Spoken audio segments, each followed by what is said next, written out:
He fell into his bed. It was morning, and he had slept well, still his body demanded more rest. The others had been incredibly noisy, demanding insights on his trip, which he hadn't been able to share the day before. They had arrived late, and the shift had been over before Dew could join. The only person he had found was Frederick, who told him to finish up and go to sleep, which he did. During the breakfast preparation he had been impaled by questions. How was it? Noisy. Was it far away? Yes. Did you see the sea? Yes. How were the people? Stoned. Did you buy drugs? Of course not. Dew didn't mention Avery already had some. The crew hadn't changed all that much in the 2 weeks he was gone. Half of the cooks had spent their time in the other kitchen to help out, while the others stayed occupied just as always. The only real change he noticed was Tiana's absence. She's completely gone, Josephine had said, because, you know. Dew really had hurt her more than he had expected. Was he sorry for doing so? Not a bit. If he was honest with himself, he would do it again in case she would continue to spit insults and lies. The door opened and Avery came inside. She had finished her time guarding the gate through the second half of the night, so she had large dark rings under her tired eyes. The dragon hybrid fell down right next to him, face first. Dew untied the sword, which was still hanging from her belt, and put it down. No weaponry in the bed, please. She just made noises into the pillow before turning to her side to look at him. Jonah came towards the gate this morning, Avery muttered. Dew waited for her to continue, but there was nothing. And what then? He talked to Aaron yesterday, and he had invited him to stay, and then he went to me this morning. Dew switched from looking at her to investigate the ceiling. Get to the point, please. Yeah. Her eyes closed shut. The other one groaned, No, don't doze off before finishing your news. Her eyes slightly opened again, as if she regained consciousness. Jonah now lives here as a knight. Yeah, that was it. What? And how were the first two questions that came into his mind, but there was no time in asking them. There was no way he could read through Avery's thick fog of tiredness and get useful information out of her, so he tried to figure it out himself. General Aaron had seen the Boer hybrid. Of course he would be a worthy addition to the army with low investments. He knew how to wield a sword and more. His physique was excellent, and he was a hybrid. Not only was he useful in battle, but for representation of the kingdom as well, even though he was from Rainburg. Still, hiring a stranger after not even a day seemed rather risky, especially now that rebels took action even against not only extremists, but the royal knights as well. Jonah could be a spy or something similar, whose mission it was to take down the army from the inside. He had appeared out of nowhere, and without a background or specific reason to be that far away from his home. The mansion in which the orphans and the injured children had been taken care of was supposed to be very near the border towards Rainburg. The sea was pretty much on the opposite side of Bota. Maybe it was because of the general's trust in Avery that he had not tolerated Jonah's presence, but seriously considered the proposal as well. If Avery, a person seen as submissive towards the crown, put faith into someone, that meant something. Still, Dew was skeptical. Apparently Jonah's temper had the tendency to lash out, so why take that risk? There was one question left. Why did he want to join the army? The most obvious answer to Dew was his desire to be close to his childhood friend. They hadn't seen each other in so long, and what better way was there to spend much time together than getting employment inside the castle, in the same profession and perhaps even in the same unit? Dew couldn't put a finger on why he felt that way, but he disliked the idea of them patrolling together regularly. Maybe it was because of his growing suspicion of him mostly searching for a reason to fight. His idea of fighting didn't consist only of exchanging hits to force the other one to the knees. Jonah had boasted about what he called to be real fights. It started with a conflict. It then erupted into visible aggression. At last both parties would be at each other's throat, desperate to be the first to leave the other unconscious by the side of the street. Everything else Jonah considered to be nothing more than training, and of this he could potentially get enough of just by visiting the training grounds somewhere in the forest and challenging a knight or two who were always up for a new opportunity to test their strength. Now Jonah was exactly in a spot in which he could experience greater fights than he had ever experienced before, and nobody would bat an eye on his motives. It was for the crown, and for the crown only, and definitely not to satisfy one's sadistic bloodlust. Now that man was inside these walls, and Dew didn't know where exactly. He shook his head. He was probably just overthinking. It had been less than the hours of one entire day he had gotten to experience Jonah as who he was, so immediately mistrusting him would be more than unfair to him. Besides, the hybrid had shared his past with him, which gave away a huge part of his personality. He would most likely not hurt either Dew or Avery. Why should he? Maybe not hurt, but what if he was interested in? Dew wanted to ban the thought from his head. Jonah didn't even address Avery as a woman. Why would he show interest?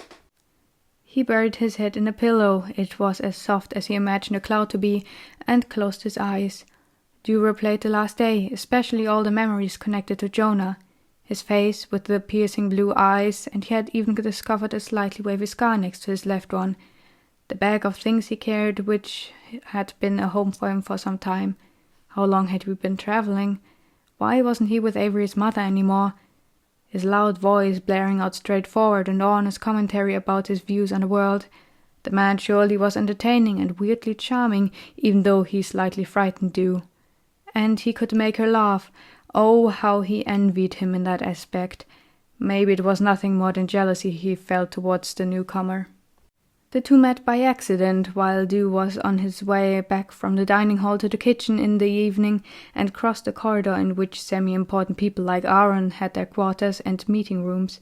It was weird seeing the Boer hybrid in a blue uniform that covered everything but his head and lower legs.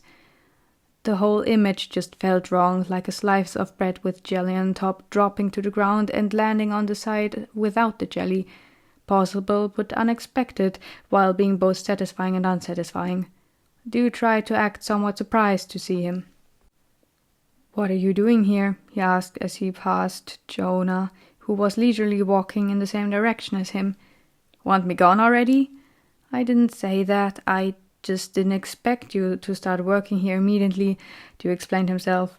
Jonah scratched his chin. "Oh, that. Well, I must say that I have always been fascinated by the concept of royalty, and there is no better possibility to get close to the king himself than to work for him, right?" Dew lifted one eyebrow. "I didn't think of you as a person interested in such matters, but if you say so. How long are you going to stay?" They took a turn, and soon the door to the kitchen appeared on his right. It stood open, but nobody was inside. Dew entered, not expecting for Jonah to follow him into the mostly closed-off space. Still, he tried to go through with his routine just as usual, and not have the other one notice how uncomfortable he felt in his environment. Jonah casually seated himself on one of the chairs next to the fireplace and picked up a knife from the floor, guiding his thumb along the sharp edge with little care. "That depends. I can't say whether it'll be a month or several years," he explained while Dew was wiping the surface of the table. As Dew secretly looked up to throw a glance on the strange person, he had to keep himself from pulling a face at the sight of Jonah's weirdly shaped legs, which were not made for sitting on chairs. Apparently he had noticed because he was staring right at Dew while furrowing his brows. "Now I have a question for you." Jonah spoke seemingly kindly, but his gesture of pointing the knife at him made for a contrast. "Do you know how to fight?" It turned out to be less of a threatening question than Dew had guessed. Jonah really just wanted to know about it because of Dew's unflattering scars and physique, which was covered by his clothes at all times. Dew revealed he knew a little bit of hand-to-hand combat, for which Jonah showed a similar reaction as Avery did. Appreciation. In their opinion, relying on weapons was a crucial weakness. To the offer of wrestling with the hybrid, Dew had to answer with decline. It had been a long time since he had last broken a bone, and he wasn't eager to break the streak. The second combat ability Dew mentioned surprised Jonah. It wasn't like he was especially good at it, but he knew how to throw a knife in a way it would get stuck in the object he was aiming at, but only in case he didn't miss, which happened every third time or so. It had started out as a little hobby of Frederick, but quickly turned out to be more of a threat to anyone in the 30-meter radius. The man could aim worse than Avery, and she was partially short-sighted, but at least she could keep the general direction right. Dew still remembered his second week of working 4 years ago. Josephine had been sitting before him while he was on the same spot Jonah now occupied. In between them stood a basket filled with potatoes of various shapes and sizes, and it had been her job to teach the young apprentice how to properly peel and clean them. Dew found that to be harder than learning how to walk on land. It needed much more precision. More than once the knife slipped off and into the tip of his finger and ruined the quality of several of those tasty roots. Next to him he had heard Sean and Frederick bickering. The small one had been insisting on showing off his new skill he had learned, while the big one continued to remind him of the safety of all the people stuck in the room with him. Shortly after, Dew flinched as Sean screeched while something was flying straight towards him. Without much consideration he had lifted the hand in which the potato was placed and felt the penetration going through the vegetable. He had safely caught the knife before it could fly into the fireplace or, in the worst scenario, into his leg. Immediately Josephine had begun scolding her chef. "Can you not stay still for 1 second? You almost killed our apprentice." Then throwing sharp objects through the kitchen had become a taboo. Dew had tried it a little by himself and began to figure out how to have the knife stay on the right track and how to regulate its force and speed. He wasn't sure why he even bothered to train from time to time. It was no real use to him but entertainment. "You'll have to show me," Jonah insisted. Apparently that was one of the little combat skills he lacked. He went on elaborating on his own experience. Throwing axes, shooting both bows and crossbows with high accuracy, combat with swords of various sizes, and making traps. This is how he sustained his life during the last years, Jonah told him. Hunting. He would never stay long in a certain place, the reason for that being his curiosity alone. Dew finished putting away used tools and threw his apron over the unoccupied chair where all the others were laying as well. Locking the storage room was done quickly as well as the main entrance. Jonah followed him upstairs and through the door in that room out of the corridor, where Dew sealed the entire kitchen area shut. As he turned around, Jonah was staring right at him. He must have leaned forward and asked, "What's your opinion on taverns?" "They're quite loud," Dew replied after a short moment of shock of him standing so close to him. "And that's a bad thing or not?" "It's bad because it hurts my ears." Jonah swung around in an instant with crossed arms and began walking towards the next staircase while proclaiming, "I should have guessed you're the silent type of person. Y'all are missing a blast. What I wanted to ask you, do you have a coin or two to spare?" Now Dew was the one following behind the other one. "Why do you need money?" "To buy a drink. What do you think? I spent the last bit of the week, and finding rich people to mark in an accident is harder than you would think," he explained, as if that was the most normal response to give to a law-abiding citizen of Bota. Then he laughed, saying, "Just kidding, of course. Got my coins from one-day work. You didn't believe me, did you?" Dew's eye twitched. "I can't give you anything. Avery holds the money," Dew truthfully confessed. Jonah's whole body shook with laughter before he said, "Are you not in charge of the relationship?" "Why does there have to be anyone in charge at all? It's not like the other one has to be some kind of servant to their partner, or do you think so lowly of her?" He spat back while keeping up with Jonah. He lifted his eyebrow in surprise. "That's not what I meant. It was a joke, but it's good to see someone whose masculinity is more stable than mine. I have to say, though, Avery took the role of being your servant very seriously, don't you think?"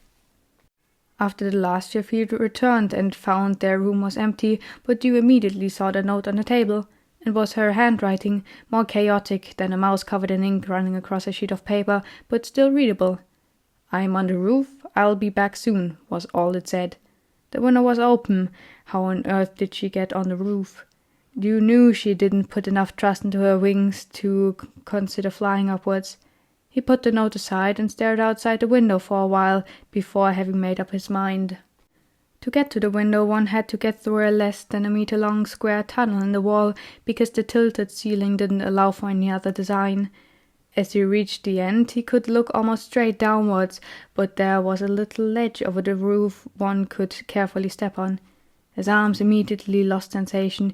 He hated himself for doing so, but once he had a foot outside, turning back could have only gotten him into an even more dangerous situation. He held onto the frame of the window as if his life depended on it, which it did, and slowly moved to the side where he could slowly crawl upwards.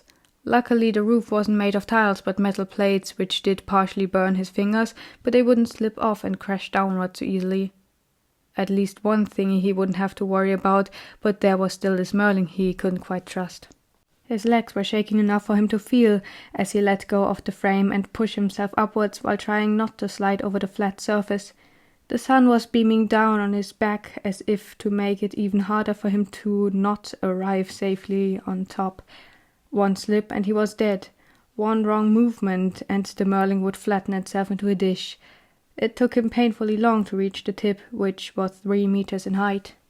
Before climbing onto the horizontal part, a hand grabbed him by the wrist and pulled him up the final stretch. "I thought you were a little scared of heights," Avery commented. He was on all fours, his limbs were still shaking from the stress, and he choked. This was a stupid idea." She ran her hand through his hair. "We'll get you down safely, but you're already here, so enjoy the view first."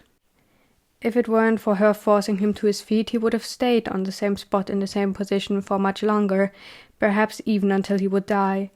The horizontal part was around 3 meters wide, and they could have walked next to each other more or less comfortably. Still, he decided to stay behind her while keeping hold of her hand. "Why can't we just stay in the same spot?" Dew whined, but didn't dare to look back to the spot where their window was located. "The towers get in the way of the view." Yes, the towers on either end of the roof were massive structures which blocked half of one's vision, especially because their room was located almost immediately next to one. "Don't worry, I got you," she tried to reassure him, and proceeded to lead him further towards the center. There she simply sat down and crossed her legs, while Dew tried to follow her example but curled up into a ball as soon as he felt the surface under him. It surely was different seeing the scenery like this without a little square blocking it in all 4 directions. Still, Dew found himself unable to fully enjoy it.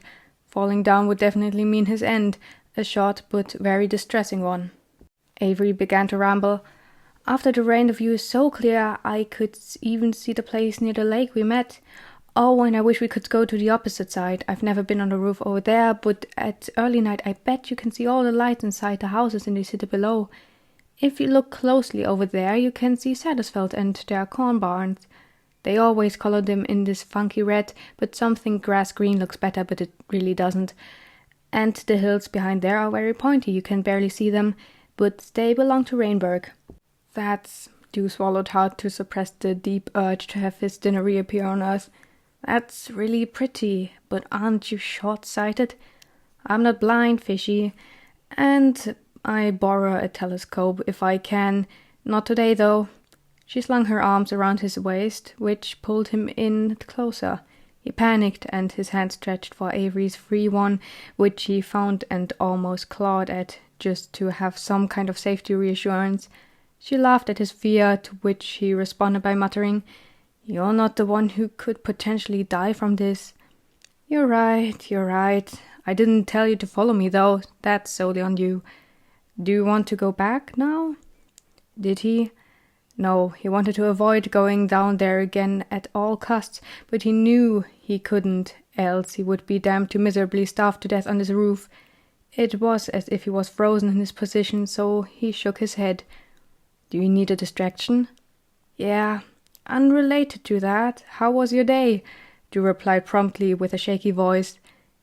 And how far his statement was convincing could be doubted, but he was genuinely interested in what he had asked for. Not much. There was a person at the gate this morning who wanted to bribe us into letting him inside. No idea why that idiot thought 3 bronze coins were enough. You make more than that in a day. Then I slept through the morning, met up with Jonah to train a little, but now that he has a job I can't see him whenever I have time. Did you see him? He looks worse than I do in armor." "You look great in armor, though." "He looks more like the opposite of a wet cat," Dew interrupted on accident. "He does. Have you noticed his attitude? He really thinks now that he's covered in expensive metal he's more than a homeless man," she rambled on. That reminded you of his question. "Do you know why he isn't with your mother anymore?" "It's not uncommon for people to leave a place for needy children once they're old enough," she replied in a way that seemed to be the most logical answer out there. And it was, but she continued, "Also, he told me a little bit about her. She had a bit of an emotional outbreak, and most saw it as the most logical response to distance themselves from her. He didn't tell me what exactly happened though, just that someone must have gotten seriously on her nerves. That was around the time people stopped looking out for me and my brother.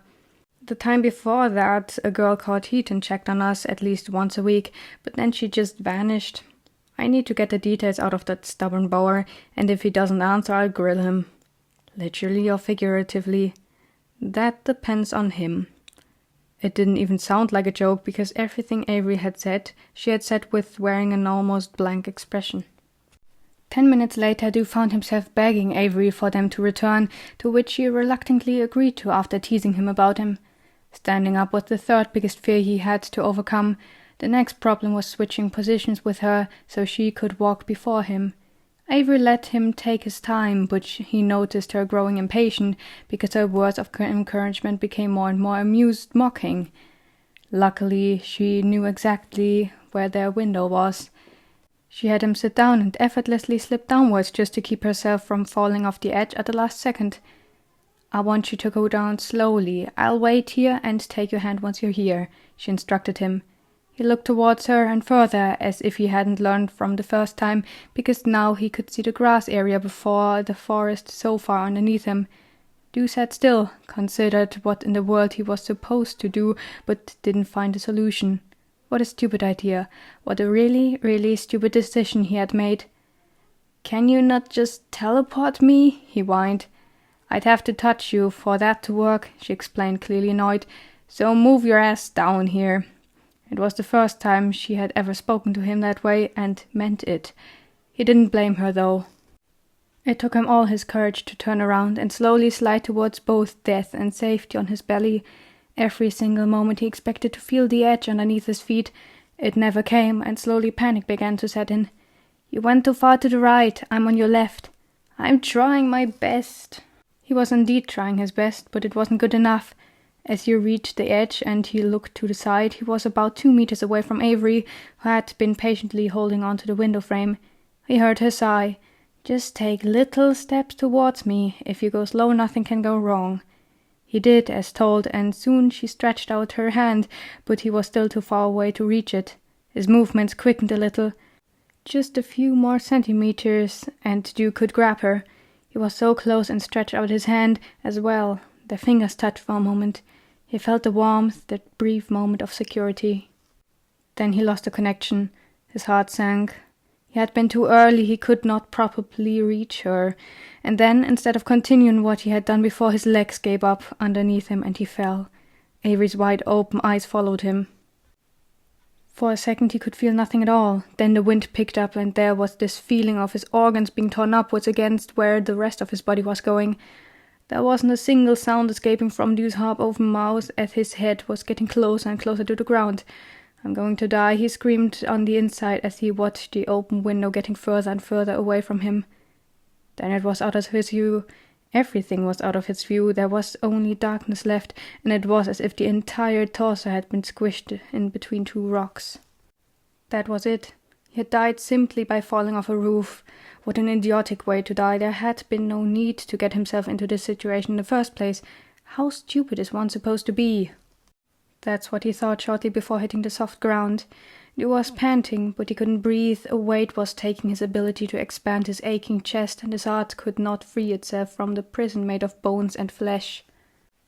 It was 5 meters. 5! He heard Avery cough from above him. He must have closed his eyes, because when he opened them the darkness disappeared, and he could see Avery's face hovering centimeters away from his. "How?" he began, but she already answered. "I jumped after you like a fucking suicidal." Ugh. She buried her face in his shirt and simply screamed.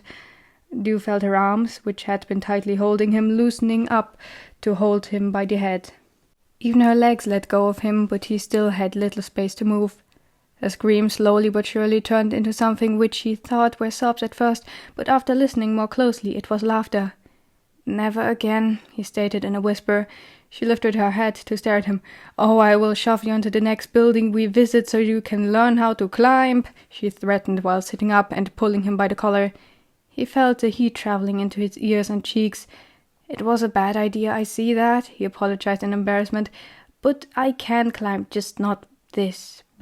But what about you? Why did you take the risk?" She dropped him back onto the pillow underneath him and cackled madly. "What was I supposed to do? Watch you end up as a stain on the lawn, scratch up your remains and put them in a bucket before throwing it all into a dirty hole?" "You could have," he muttered as if she had considered the option. "Silly. You're so silly when you're scared half to death." Dew still felt as if he was falling. He was pressed against the blanket, his limbs and head too heavy to move, but at least his heart stopped rushing, and after Avery got off of him to lean onto her palm, he could even breathe normally again. "You sure you don't want to climb on the roof of the tower next? I haven't done that yet, but it seems easy enough for you." Dew's hand covered her mouth while he desperately suppressed vomiting at her humorous proposal. Instead of keeping her mouth shut, though, Dew soon felt 2 rows of teeth in the gap between his thumb and index, biting playfully without hurting him. Placing his free hand on his shoulder, he caused her to fall onto her back and thereby let go of his hand, which she then used to hold her down by the arms. In no way did she look intimidated or shocked. Her face and uncomfortably folded wings only conveyed a slight sense of inconvenience. "That's all you got?" He was unsure whether his partner wanted to frown or unsuccessfully tried to lift an eyebrow like he sometimes did.